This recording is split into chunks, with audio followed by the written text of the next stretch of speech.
কি করেন এটা? এই যে এটা দা লাকড়ি বানবার লিগে দড়ি বানাই।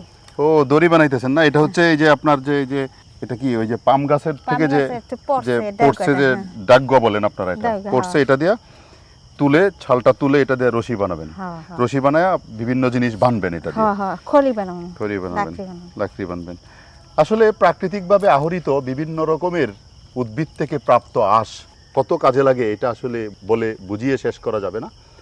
এই যে দেখেন এখানে এই যে দিদি এই যে প্রাকৃতিকভাবে এইখান থেকে ঝড়ে হয়তো এই পাতাটা পড়েছে, এই পাতাটা উঠিয়ে এটার থেকে রশি তৈরি করছে, রশি দিয়ে পেঁচিয়ে পেঁচিয়ে সেই রশি দিয়ে উনি বিভিন্ন কিছু বাঁধবে, বেঁধে তারপর নিয়ে যাবে।